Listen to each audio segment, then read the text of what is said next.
Here's all of my warp threads tied on to the last warp, which is the red was the last warp, and the green teal is the new warp. So first thing is getting it completely onto the back beam. I'm gonna throw all of this on the floor. I'm gonna pull this through the first, this is the reed. I'm gonna pull it through the reed first. And there's 100 little knots. Well, more like 400 little knots. 200, I don't know how many there is, but I gotta pull them all through this little reed.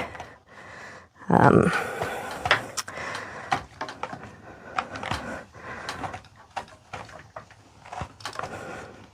you can see that I'm pulling the knots from the front to the back. Hopefully that's still on camera.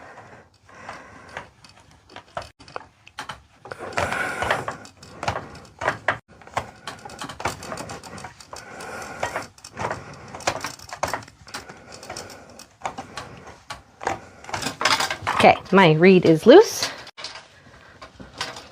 All the knots are on the right side of the reed now. And I'm gonna move the loom so you can see the back beam. And this right here is what I'm gonna be twisting. So I'm gonna start twisting, and now I'm gonna pull the knots through the heddles. These are heddles. They come a lot easier. Done.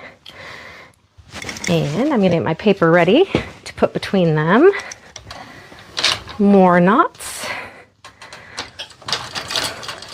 Because I tie on over and over and over again, you'll see different colors here where I've just tied on 3. Because I tie on over and over and over again, you'll see different colors here where I've just tied on 3 or 4 times different colors. Because I use the same pattern every time. I mostly weave in diamond twill and herringbone, so it's always the same pattern and I can just tie on. I'm gonna put my cardboard in here. This just keeps the warp threads from tangling with each other. This keeps them all. I'm gonna put my cardboard in here. This just keeps the warp threads from tangling with each other. This keeps them all sorted. Okay, how it goes fast, but I need to hold this side tight, kind of, while I wind it. Keep my cardboard sorted. Kind of like a 3-ring circus here. And I am out of cardboard, so I need to put the next cardboard in.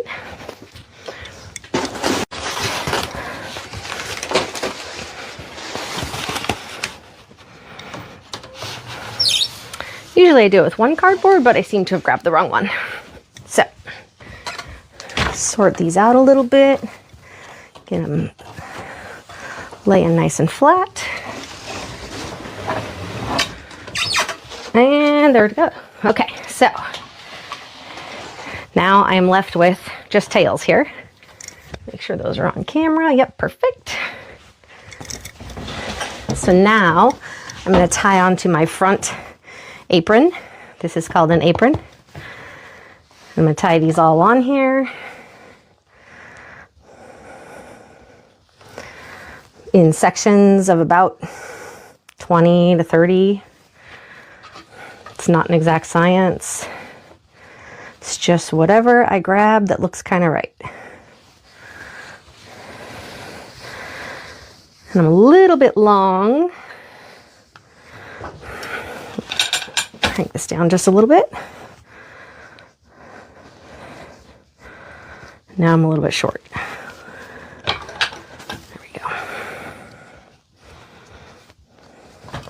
I'm just going to single knot them for now. I'll tighten them up after I get them all tied on.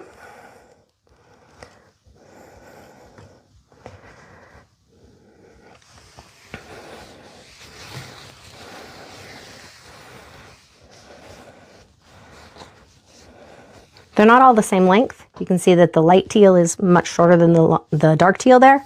That's not unusual. That's completely normal. When you measure it, as you measure it gets longer and longer because of how the warp threads lay on the warping mill, which is how I measure. So that is not unusual at all. And I kind of like try and smooth them out as I tie them on.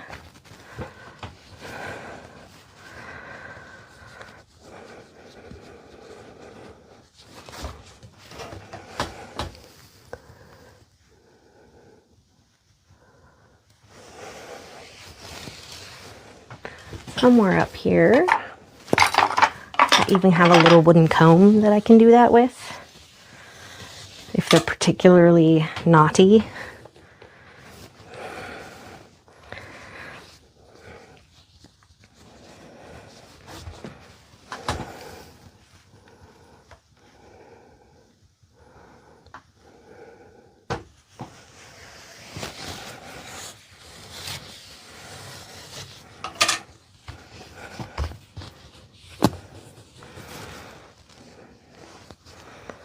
First knot's just an overhand knot. When I go to knot them at the end, I'll do a square knot because it comes out nice and easy.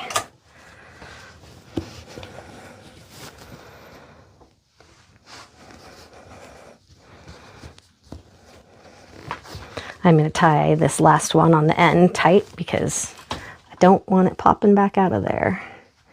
I can always untie it and tie it tighter at the end.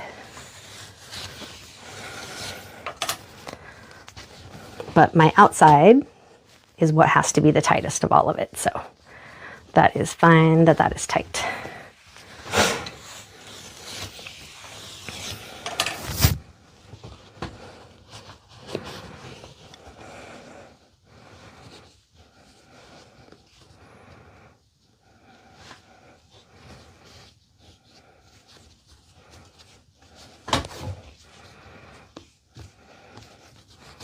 Okay, my outsides are about equal. I'm just gonna go in and tie all the rest.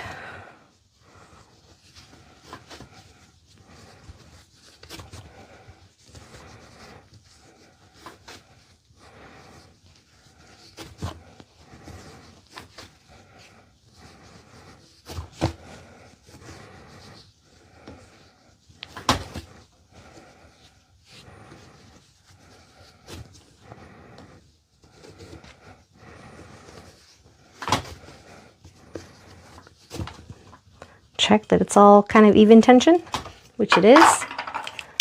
Kill the glasses. This is a boat shuttle.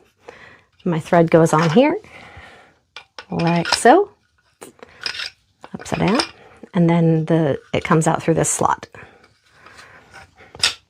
I'm going to leave a tail at the beginning because I want to be able to tie off for fringe.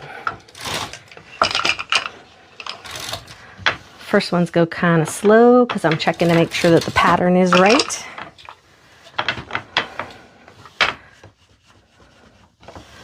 Checking my threads are tight. This outside one is kind of loose now. I can fix that in a second.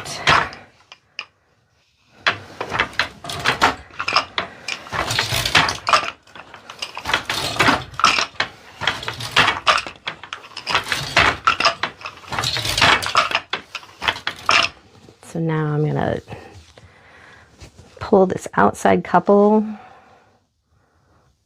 little tighter, and then I'm going to tighten the whole thing down here all at once. Okay.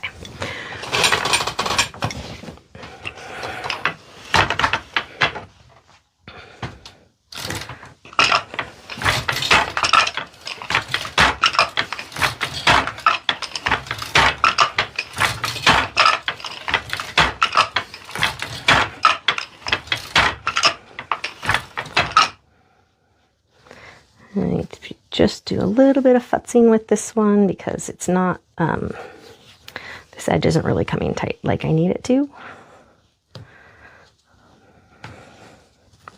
So we're going to fix it now before it's too late. It's never really too late. I shouldn't say that. But we're going to fix it right now.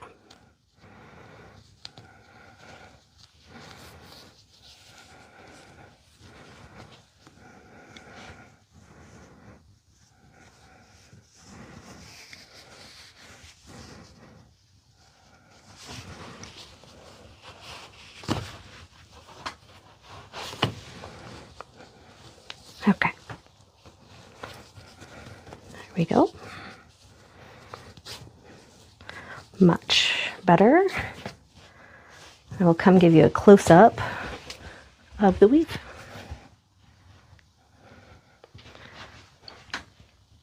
So this is Broken Diamond Twill, and it goes pretty fast. I kind of have it memorized, so it goes very fast. It's my favorite pattern. I'm going to bring the camera a little bit closer. Hopefully you guys can maybe see some of the pattern developing as I go.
This is where I would normally advance it, except that I want to do fringe, which I have to do before I advance it. So this is called a hem stitch. And I go through 10, which 10 is easy to count because it's half of the diamond.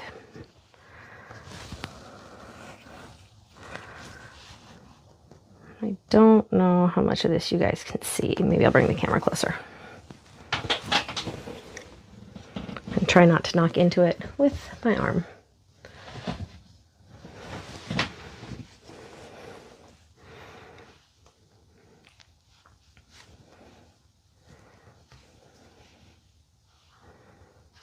So under 10, which in this case crosses over with the next one, which is fine. And then try not to block this. Up about 3 rows. Then under the next.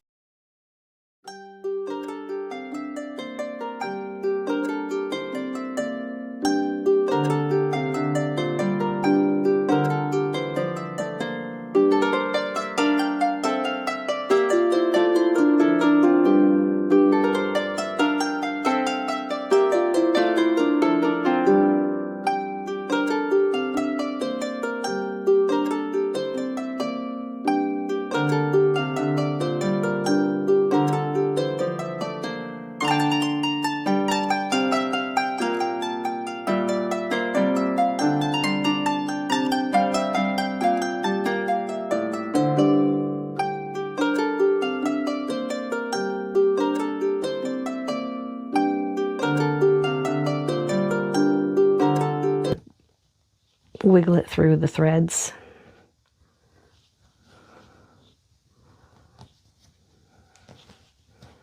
But we got her. And now this tail is just going to hang out here. And I'm going to move the camera back so that I'm not hitting it with the loom. Okay. So now we're going to advance the warp.